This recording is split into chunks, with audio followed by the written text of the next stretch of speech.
I think the worst thing that they did to our society was convince us that anxiety and depression was a disease. Yeah.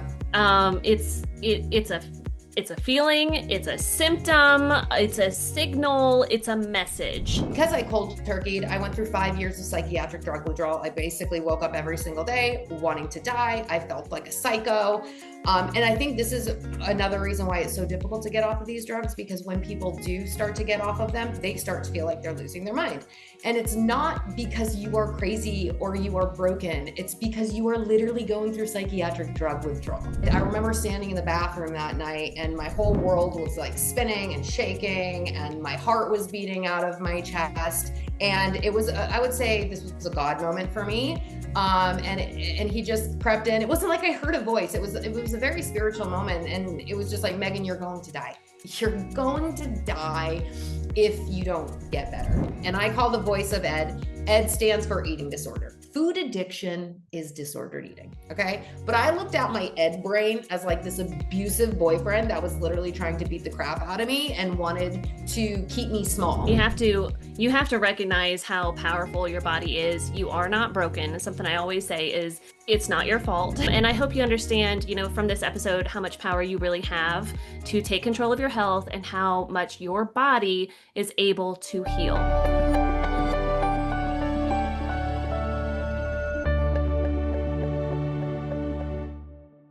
All right, welcome back to Diagnosis Redefined. Today we have Meghann Hempel here with us with a very interesting conversation. I cannot wait to get into her story, but just so you know a little bit more about her, she has dealt with disordered eating, the struggles of anxiety, OCD, depression, has had to overcome the prescribed medications that were her only option at the time and had to deal with the psychiatric drug withdrawal, and was finally able to set herself free from big pharma. And so today we're going to dive deep into her story, because I know there are so many people out there listening to this who can relate to her story in so many ways. So Meghann, thank you so much for coming on. Thank you so much for having me. Starting off, I'd really like you to share your story, because when you look at your Instagram right now, you are a thriving, full of life, you are, vibrant, but it wasn't always that way for you. So tell us your story. Yeah. I was actually like crazy listening to you, like with my intro. I'm like, oh, wow, that was me. But yeah, so my story is super lengthy and I will try to like speed it up as much as possible. But honestly, my journey really kind of started at age 9 when it comes to like my disordered eating. So I was a very obsessive compulsive child, high anxiety, depression, OCD, ADD, ADHD. I had all of the things and I was in and out of doctors and therapists. My parents didn't know any better at the time. They're just trying to be good parents. And so after lots of therapy, they decided to put me on medications. And so that's when the turning point really happened. And the turning point for the worst, I would like to say. So throughout these years, I was on a cocktail of meds. And, when I was put on them at age 9, I really started to develop this undying appetite. No food was ever enough. Like, I remember being so embarrassed about it. Like even as a young kid, like, oh my gosh, I can eat so much food and still not feel full and just want to keep eating and eating and eating. So obviously I gained weight significantly quickly, ended up being the chubby kid, the fat kid joke started to, come on. And, I had no confidence growing up, even though I would say that I was like that girl that was friends with everybody, but little did people know I was like dying inside. So, I grew up like a zombie, no confidence, always in a fog. Like my brain, it never felt like it was functioning. Retaining information in school was really difficult for me. I mean, looking back now, I know it was because of the drugs that I was on, the prescription drugs that my doctor told me were going to change my life. Right. And so age 16 came around and I remember feeling so sick and tired of feeling sick and tired. And just like, I was like, you know what? Like if I have nothing to offer the world, because that's how I felt at the time, I was like, maybe I could just be pretty and fit, and then I'd have something. So like my identity started to kind of become in my fitness and in my looks. And so I found the gym at 16, and I started working out, and I started getting results, and my body started changing. And I was like, oh, like I actually look pretty good. So then I started to get addicted to the fitness side of things. And then I started dabbling with purging through exercise, basically. And I was binging at the time. And I didn't understand that, when you binge and then you purge through exercise, that is a form of bulimia, believe it or not, right? Just maybe you're not throwing up, but you're still like, oh, I got to live in the gym, get all the calories off. But you and I both know that you can't run off a bad diet. So through the years, that kind of manifested, the eating disorder kind of manifested. And, at the time, food addiction, like I didn't know what that was. I still knew that my eating was not normal behavior. And then age 20, I found out that I was pregnant. We won't get into that story, but that wasn't part of the plan. Okay. And so I would say during my pregnancy, that was the only time that I wasn't dabbling in bulimic behaviors. I gained a ridiculous amount of weight during my pregnancy. It was a very dark time for me, a very traumatizing time for me, because I was having a baby, and I had no idea how I was going to survive, no college education. So I basically hid in my bedroom for the whole 9 months, hiding from the world, eating Ben and Jerry's. My dog was my best friend. And after I gave birth to my daughter, I was over 200 pounds, and I'm 5'3". So 200 pounds on a 5'3" woman is, significantly overweight. And so I remember thinking to myself, oh my gosh, like if I do not get this weight off, like I don't want to be one of those mothers that is carrying this weight for the rest of her life. Like I don't want to be that mother that lost herself. And so got into the gym. That weight that I had gained, I had off in 6 months. And it's because of my disordered behaviors. Gym, luckily I had family at the time to help me. My daughter would go and spend time with my family while I was, working out in the gym. And so we're going to fast forward to age 24, when I was working multiple jobs, trying to pay the bills. And I had a friend, and in the meantime, not only am I struggling with my eating disorder, my out of control food addiction, but I'm just totally losing myself. My anxiety is terrible. My OCD is terrible. And so I had a friend, and he was like, Meghann, like these medications that you're on, like, I think that they're causing you more harm than good. And he's like, you should think about getting off of them. And my identity was like in these medications, like, oh my gosh, like I thought he was crazy. Like I had been on these pills for, at the time, like almost 17 years, and I couldn't imagine getting off of them. Like, but then it also got me thinking, who are you without these medications? Who could you become without them? What if these medications are holding you back from becoming like this version of yourself you haven't even met yet? And so I found this book called Anatomy of an Epidemic by Robert Whitaker. If you are on psych, any of your listeners who are on psych meds right now, I encourage you to just pick up this book and educate yourself. This book was a pivotal moment in my life, and it basically talks about how we live in a culture that is overprescribed and what these drugs can actually do to you long term, and what they can actually do to you, and how they can make your symptoms even worse. I mean, how many people do we know that are on one medication, and before you're on like 10, right? And that was me. I wasn't on 10, but I was on a few of them. So anyways, found this book, and my whole life started to make sense. And I cold turkeyed off of these medications. So for anyone who is listening to this, do not ever cold turkey. It is so dangerous, so dangerous. And I just didn't know any better at the time. But because I cold turkeyed, I went through 5 years of psychiatric drug withdrawal. I basically woke up every single day wanting to die. I felt like a psycho. And I think this is another reason why it's so difficult to get off of these drugs, because when people do start to get off of them, they start to feel like they're losing their mind. And it's not because you are crazy or you are broken. It's because you are literally going through psychiatric drug withdrawal. And nobody talks about this. Or, you know what? People are starting to talk about it.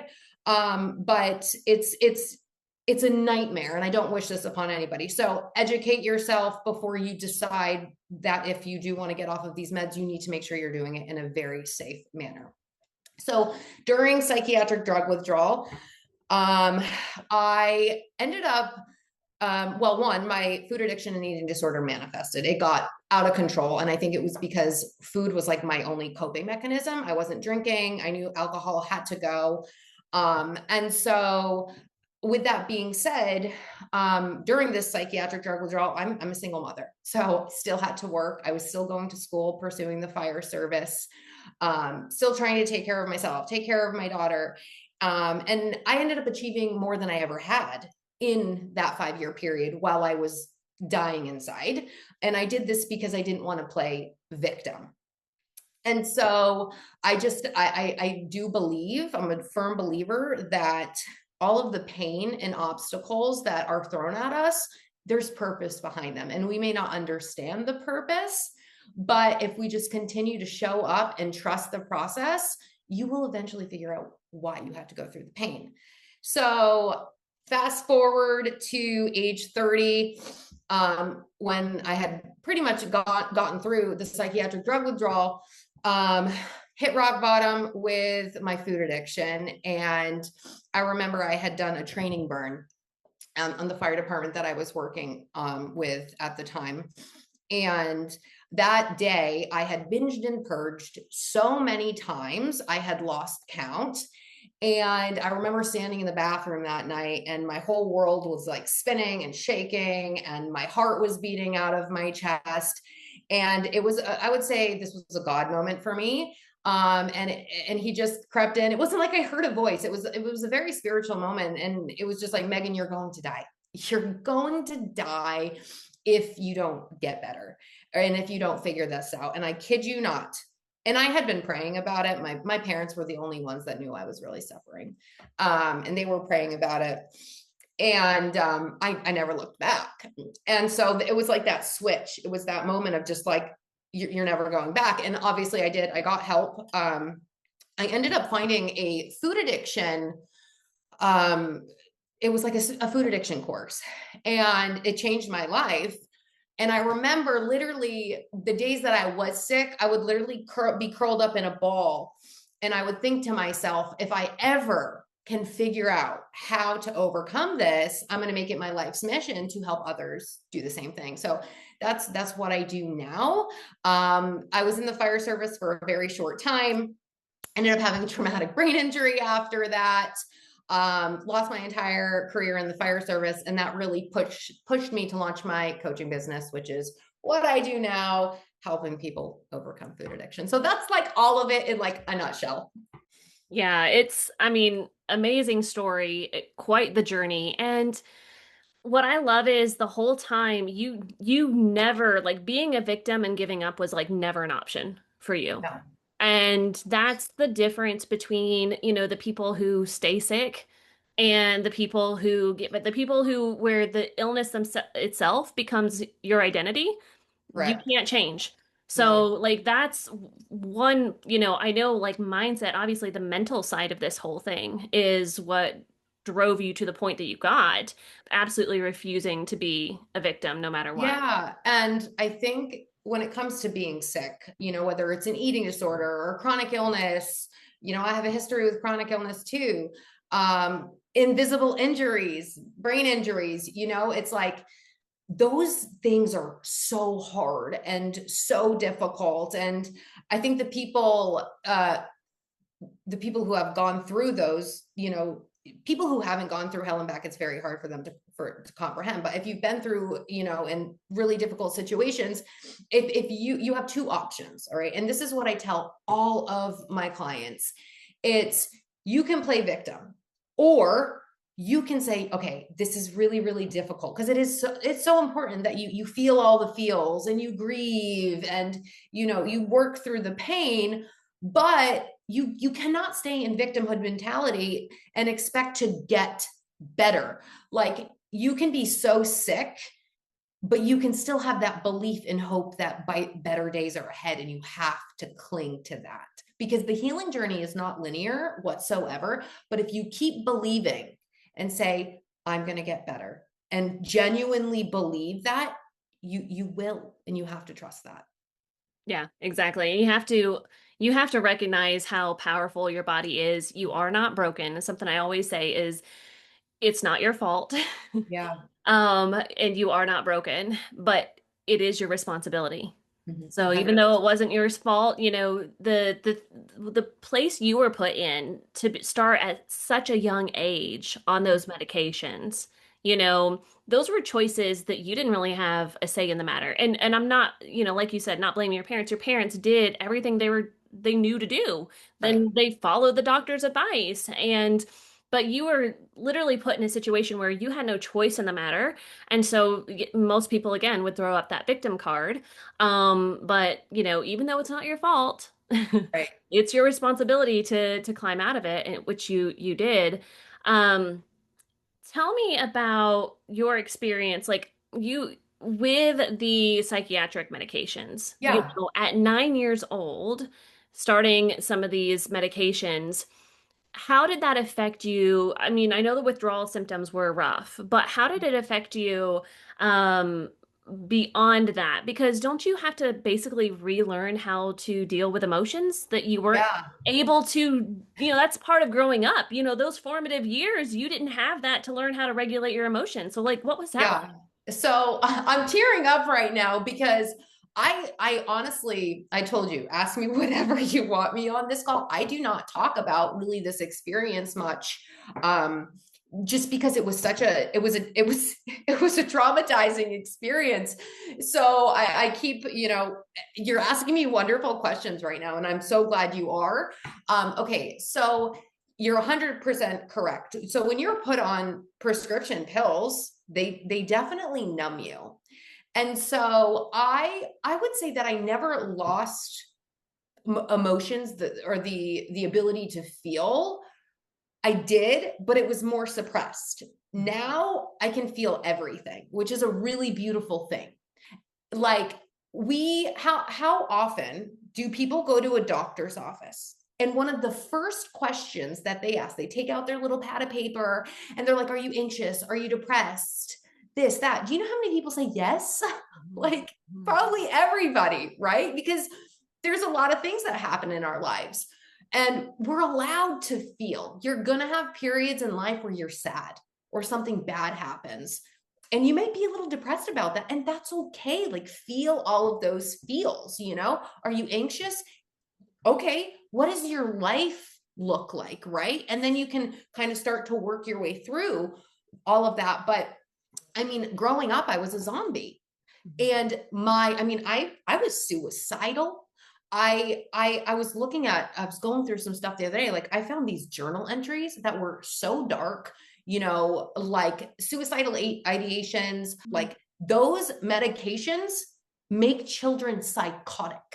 And now I look back and I'm like, oh my gosh, like, I have done everything in my power to protect my child, now that with everything I know now, and even with my one-on-one coaching clients who also have children who, behavioral issues are real. But I always like to look at now, like, okay, what are our children consuming on a day-to-day basis? Not just what's going inside of their mouth, how long are they on a screen a day? You know, all of those things. I know I'm kind of going off on a tangent, but I feel human. I feel like a human. And when I was on a bunch of psychiatric medications, I didn't feel like a human. I grew up most of my life not knowing what being human felt like. So Yeah. to have that now is a really beautiful thing. Yeah. I think the worst thing that they did to our society was convince us that anxiety and depression was a disease. Yeah. It's a feeling, it's a symptom, it's a signal, it's a message. It's Yeah. not a disease. So speaking of symptoms, is I also had mold illness probably 6 years ago. And it was when I was in actually pretty good time, a good place in my life. And I was sensing severe anxiety. And I'm like, okay, like you said, it's a signal, it's a Yep. symptom. Listen, like, your body is telling you something is not right. And so that's when I went down a bunch of rabbit holes and discovered, like, that's why I feel the way I feel, right? But you're not going to find that in conventional medicine. No, no. In fact, they want to blame everything on anxiety and put you on a medication so fast it'll make your head spin. I Yeah. mean, my mom has Alzheimer's. She's 62, like very young for that. Mm. Her doctor missed it for 5 years because they kept blaming it on anxiety and Yeah. kept putting her on more and more anxiety medications. It's like, this is crazy, you know? Can I tell you one of my thoughts? And Yeah, I believe in this wholeheartedly. Well, for all of your listeners, I don't want any of you to think that I'm anti-medicine because I do believe that there is absolutely a time and a place for it. However, I feel like the more you can stay away from your PCP, the healthier you will be. yeah, yeah, it's true. I mean, and we say this all the time. We don't necessarily blame the doctors or the Correct. nurses. It's how they're being taught. It's literally what they're learning in the schools that if you have this symptom, they have to put it with this medication. And if they're not prescribing the medications, they get in trouble. They, Correct. they can literally, even doctors who are very well meaning and they have their own practices and everything like that, and if they don't do things and prescribe certain things a certain way, insurance companies can take them out of network. That's how they get punished. And Yeah. then suddenly half their patients are gone because they're out of network now. And Yeah. so they have to work within a system. So there's that. Even when they are, well intentioned and trying to do good, they have to follow certain rules, which is really, really sad. Yeah. It But is sad. have you seen, what are your thoughts on, I know you said that like the psychiatric meds, they're getting a lot of attention now, and especially with like Maha and everything like that. And I think I saw where they were having like a hearing um with like Congress or somebody, like they were patients who were giving their stories on these side effects and everything. Do Yeah. you think we're gonna see any changes that way when it comes to psychiatric drugs? I'd love to say yes, but I don't know if we will. I think it'll be the American people who hopefully start seeing that they're a trap, honestly. I'm sorry. I hope I'm not offending anybody. That's my true feelings. And then while we're on the topic too, peptides are really, really big right now. And I'm not anti-peptide. I am not anti-peptide. However, I am very hesitant to some extent because I start to wonder because a lot of them are still FDA approved and big pharma still is a big part of that. So I sometimes wonder, is it just another way that they can start pushing other things because the rest of the world is starting to open up their eyes on other things? Well, for me, anytime when it comes to like a medication, I always think like, what is this thing trying to do that for some reason my body can't do? Yeah, And if my body's not doing it, why is my body not doing it? And correct. how can we give the body what it needs so that it can do it? Like that's Yeah, because with any medication and anything that's, especially if it seems too good to be true, there is no such thing as a free lunch when it comes to this. There are going to be side effects that you're going to have to pay something in some way. yeah. There's a lot of shiny objects out there right now, very, very shiny. And I'm like, okay, like what are the repercussions for these going to be?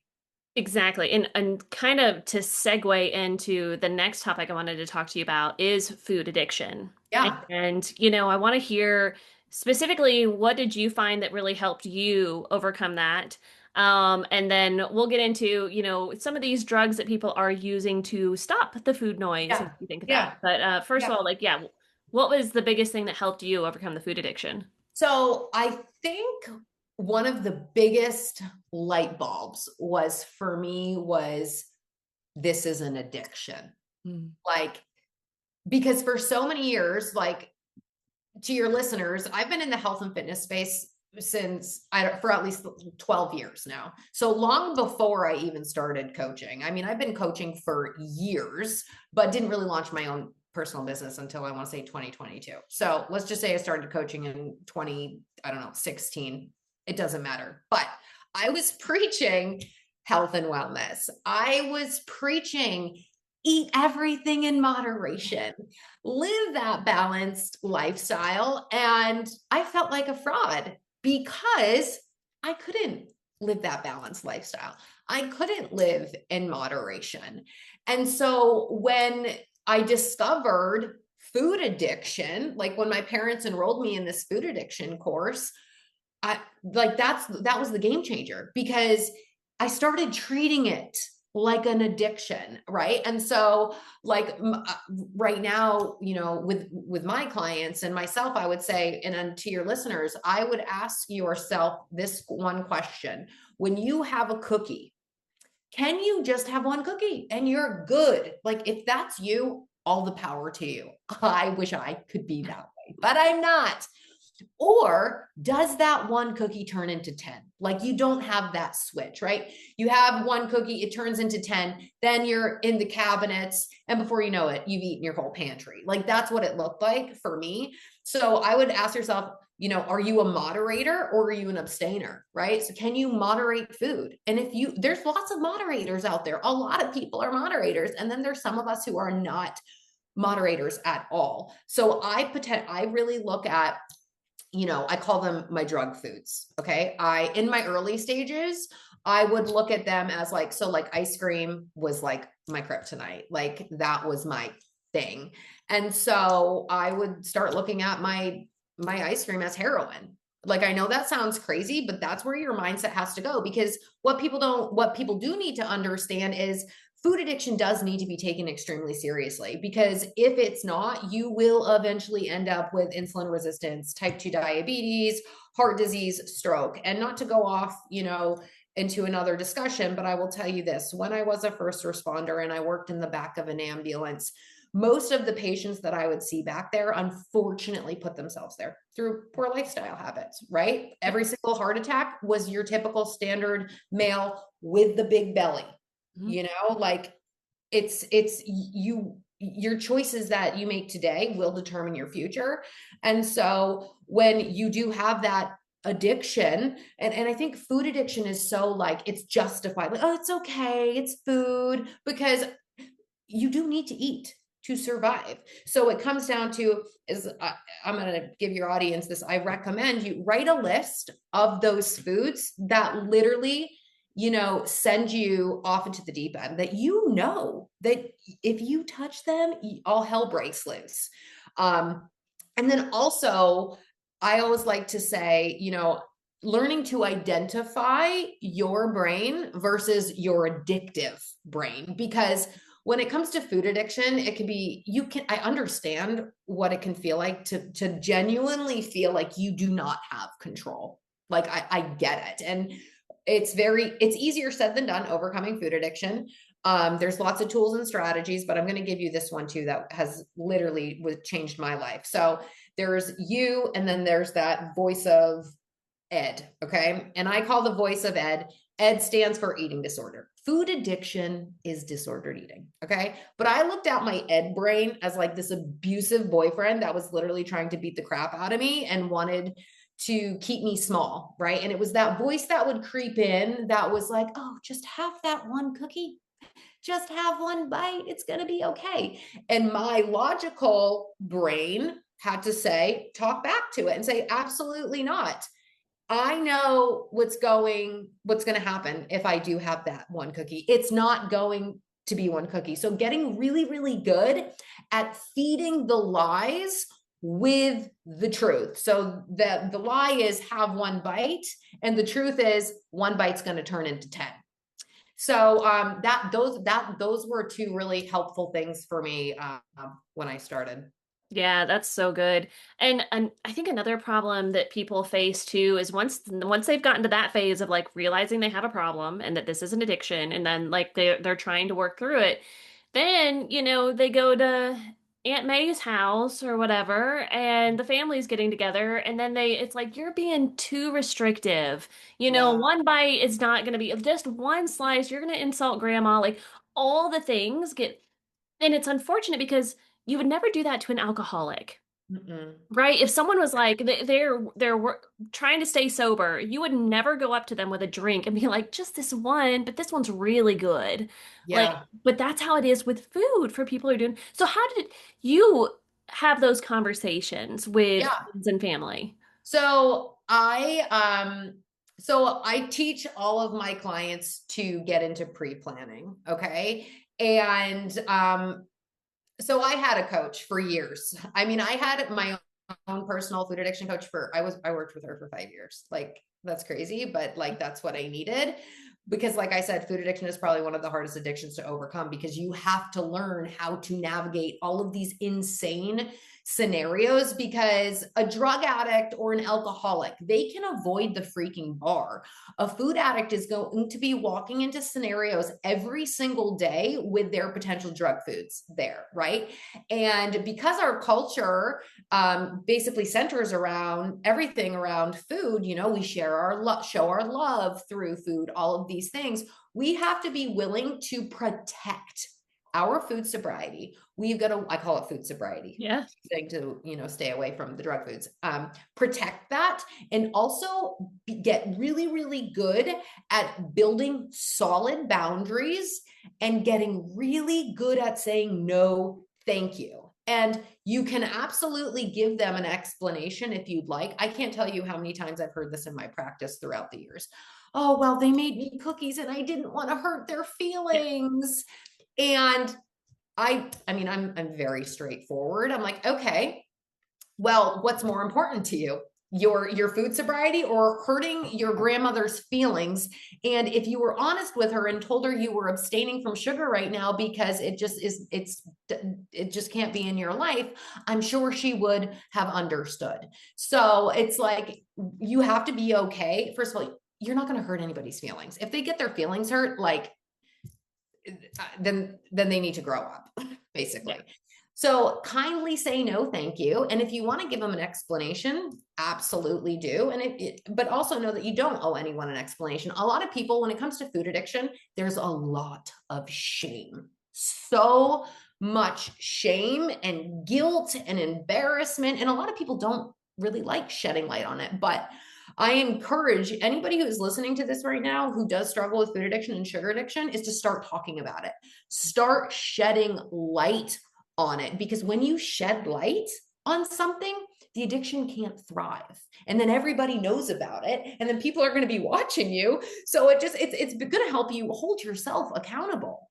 Yeah. Yeah. And I think too, what I've run into as well is sometimes when you're taking your health seriously, you're doing the right things, you're eating, it makes people around you feel bad about Uncomfortable. themselves and Yes. uncomfortable. And then they're like looking at their plate and they're like, oh, well, I mean, I tried, you know, and you're just like, well, I don't want to, it puts you in a very uncomfortable situation. But again, their feelings are not in your control, nor is it in any of your business. You didn't do anything purposely offensive to them. You have nothing to apologize for. Correct. Their own, reflections on themselves. It's, they're hurting themselves. Yeah. And so that's how I see it, at least when I'm working with people. It's their own insecurities is what Exactly. it is. It's the like, oh, they're being healthy. I probably should be too, but I'm not. So I'm going to talk smack instead. Yeah. Yeah. Yeah. That's exactly what it is. Yeah. And so now we see these like GLP-1s, right? Mhm. And the biggest argument that I see for them are people saying, hey, but it stops the food noise, Mhm. right? Because they're not hungry, you know? Now, be honest about your opinion on this, but for me, I feel like the side effects are worth, just being able to stop the food noise myself. But, Yeah. how do you feel about these drugs coming out? Do you feel like they're a good tool for people with food addiction, or are they just masking the root cause? Yeah. So I know a lot of people who are on them. And I've also had a lot of people that I've worked with who are smart enough to know that it's not the answer. Mhm. And yes, I think it is a mask because here is the thing. First of all, like I said, I am not talking smack on GLP-1s. I think they have helped a lot of people. I a little worried to know what the long-term repercussions could potentially be. Yeah, that does make me a little nervous, but I'm pro do what works best for you and what aligns with you. Me personally, I do have concerns of one, what is going to happen like long term. And two, if you are genuinely struggling with food addiction and you do decide to get on a GLP-1 to minimize food noise, do you have intentions of being on this your whole life? Because that's not good. And what's going to happen when you decide to get off of it and you didn't work on the actual root of the issue? Mm-hmm. Mm-hmm. Yeah. That's where I stand. Yeah. Well, and I've heard stories of it at making the mental health side of things worse because now you took away that coping mechanism and there's nothing in place of it. So like people are still trying to go to food to cope with Yeah. whatever is going on up here and they can't because they're not hungry, which like plunges them even more into depression. And then I think it contributes to body dysmorphia as well. And We're they can be seeing addicting too. yeah, yeah, yeah. So seeing people, women especially, and of course, like the celebrities are like, they're like, they've gone way too far with it. I mean, Yeah. absolutely skeletal. But I think, when you see someone who's looking very, very gaunt and just not healthy, but they stay on it, I Mm, I don't think they see the same thing in the mirror as what we're seeing when we look at them. I think it's true body dysmorphia happening, which yeah. is mental, a mental health issue. And so I think it just perpetuates the problem more than anything. I agree. And so I want to tell you this because I always like to be fully transparent. So I also have autoimmune issues and I have chronic inflammatory response syndrome. I've been treating it for like 2 years now. And there has been multiple times where I have considered GLP-1 for because I have heard so many people say they've had great benefits with micro dosing, like Yeah, really right. small doses. And it's been so tempting. With that being said, there has just been something in my stomach that is like, do not do it. Like, I cannot tell you how many times I have like almost done it. And the more I can tell you, I'm so glad I haven't. And I don't think right where I'm at right now, I don't have any intentions to, because one, I've already gone through hell and back with psychiatric drugs and big pharma. And there's just a little thing inside of my belly that is screaming, don't do it. It's not worth it. Because at the end of the day, I am very, very strong. I am fit. Okay, maybe I do have, a little body fat on me, which is healthy, right? Especially for a So yeah, woman. like I'm not there. Yeah. Yeah. I know me personally, so like chronically healthy is something I do full time with coaching and everything. But before that, I was 15 years doing X-ray and CT. And Wow. so at one point transitioning, which honestly, your story of seeing the people coming on the ambulance and knowing its lifestyle choices, I'm like, yeah, I get how that feels, where Yeah. you're just like, I cannot end up like the patients I'm helping. But Yeah. when I was still working at the hospital just one day a week, that was it, at a small county hospital, and Ozempic and everything was getting super popular and all that. The amount of people that I saw, small sample size, coming into the ER because they hadn't had a bowel movement in 2 weeks was ridiculous. I'm like, I don't work here enough. It's a small hospital. I shouldn't be seeing this many people That with is these so issues. bad. Yes. And so, like, from just like that alone, plus the stories I've heard from other nurses and stuff who work like in surgery, and you have to go longer without food, basically, pre-surgery if you're on Ozempic or any of these drugs, because that's what it does is it slows down the GI tract. And so the typical like 12 hours or whatever, they'd get in there and it's like, oh no, their stomach is still full of food. So now they have to do like 2 days liquids only or something like that because it's For just sitting in the all stomach for what rotting. reason? To be Mhm. skinny, Yes. like at the end of the day, to be skinny, is Yes. it really worth it? And that's why lately, even on my social media, I've been just pushing like strength over skinny, Yes. you Yes. know, We need to get especially, back to that. yeah. Yeah. And you can tell. I mean, I can know right away when somebody is on a GLP-1 just by the structure of their face now. Yeah. Crazy. Yeah, it is. And the most upsetting thing about this is I think it's taking away people's power. I think, and you know what I'm saying? So, for example, I had a family member who had this experience where the doctor was pressuring her to get on a GLP-1, and she was like, "Well, my brother was able to lose 100 pounds on his own, and he works for the company that makes Manjaro, and he decided to do it on his own." And the doctor's response was to look down her nose at her and be like, "Well, I mean, if you can do it on your own."